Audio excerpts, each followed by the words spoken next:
Pero también noté un cambio de tono por parte del gobierno de Chihuahua, quien en este discurso, la gobernadora ya es muy confrontativa y habla de que Morena, la 4T, han montado en los últimos años un narcogobierno. Estaba presente Felipe Calderón al mismo tiempo, Vicente Fox, faltó creo que García Luna nada más en ese evento, presidenta. ¿Cómo lo sintió también el cambio de tono de la gobernadora ya abiertamente confrontándose con el gobierno actual federal?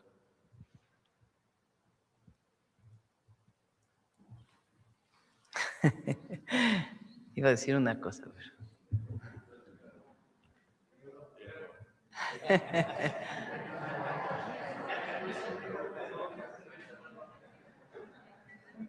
Es que no sé si han visto, ¿no? Porque hay quien la anda promoviendo hacia adelante. Dijeron, ya tenemos candidata. Y hay otros que dicen, no. ¿No lo han visto?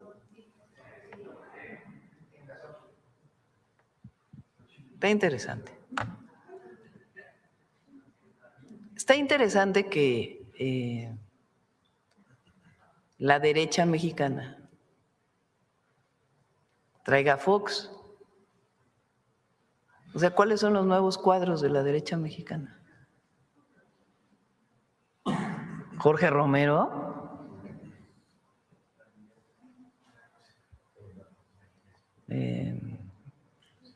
no, es Fox. Por eso ayer yo hice recuerdo, hice memoria.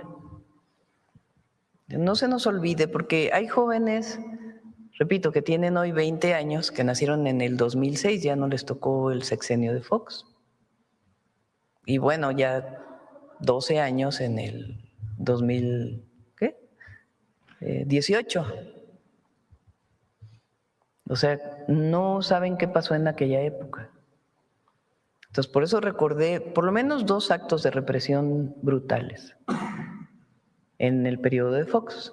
Uno, el de San Salvador Atenco, que fue terrible, y otro, el de los maestros de Oaxaca.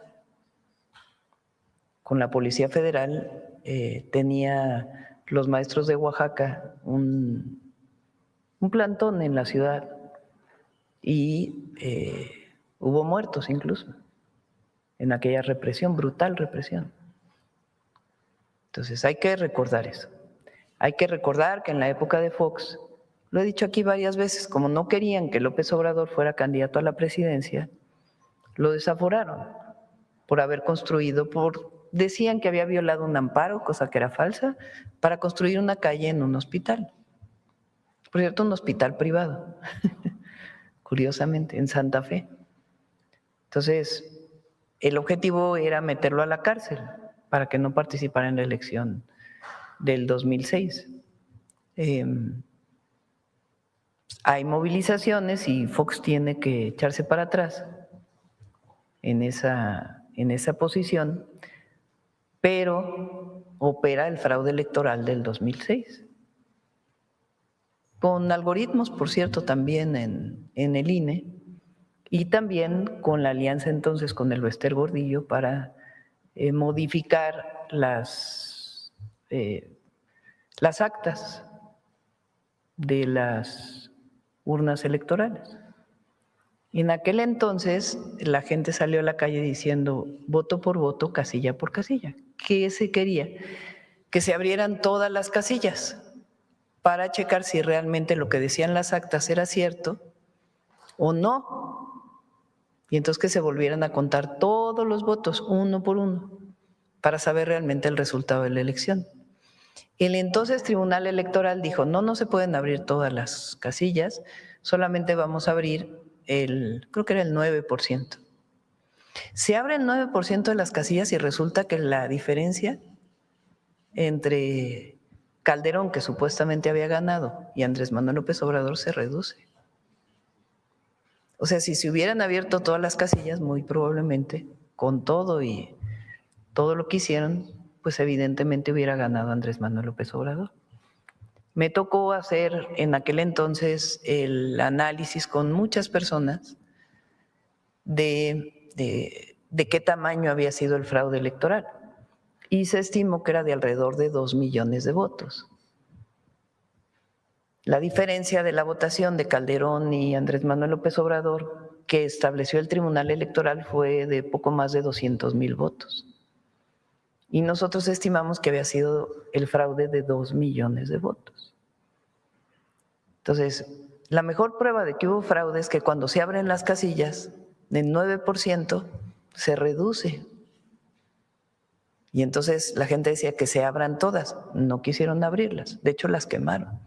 Después, para que la historia no pudiera saber, también quemaron las de 1988 del fraude con el ingeniero Cuauhtémoc Cárdenas, el fraude que hizo Salinas al ingeniero Cuauhtémoc Cárdenas, promovido, por cierto, por Miguel de la Madrid también. Entonces, por eso es importante hacer memoria de qué pasó durante ese sexenio y también hacer memoria de lo que pasó durante el sexenio de Calderón,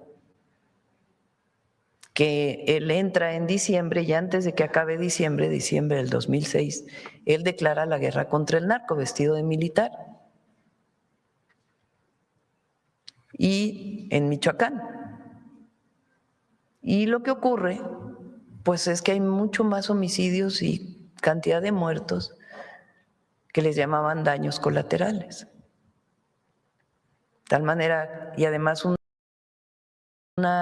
vínculo de su secretario de Seguridad, no sabemos si él estaba enterado o no, pero pues eso le queda a él explicarlo, con un cártel de la droga, con el cártel de Sinaloa. Pues se demostró con creces esa alianza. Entonces, ¿cómo es que estas personas son ahora los voceros del PAN de hoy? Pero además con un discurso, porque Calderón sí es muy de derecha. Entonces, con un discurso que los ha llevado a la derecha, derecha, derecha. En realidad, son lo mismo el PRI y el PAN, el PRIAN. Y durante 36 años representaron pues a los más ricos de los ricos de los ricos del país.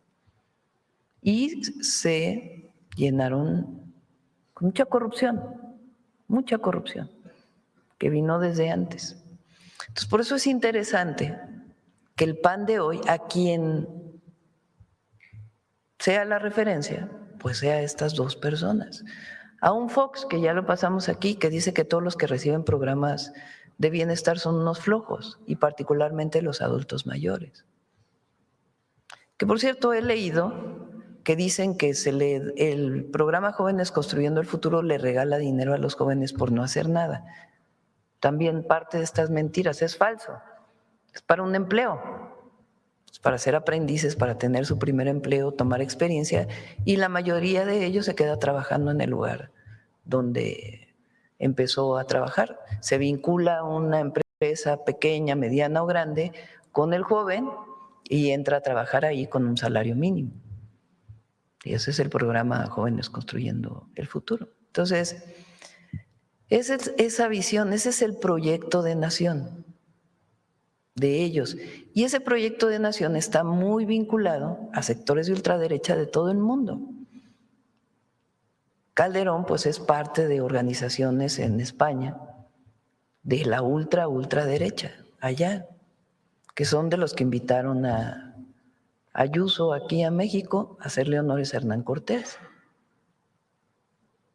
Entonces, el pueblo de México, en un país democrático, pues tiene que decidir en un momento de la votación qué es lo que decide. Si continuar con un proyecto vinculado con el pueblo y los derechos y el bienestar, o un proyecto vinculado con la ultraderecha.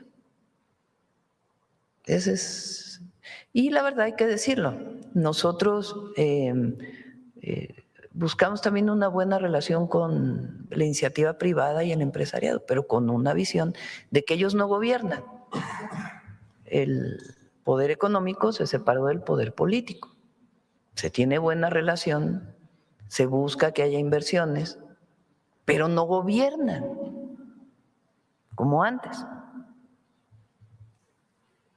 Entonces, son dos proyectos de nación.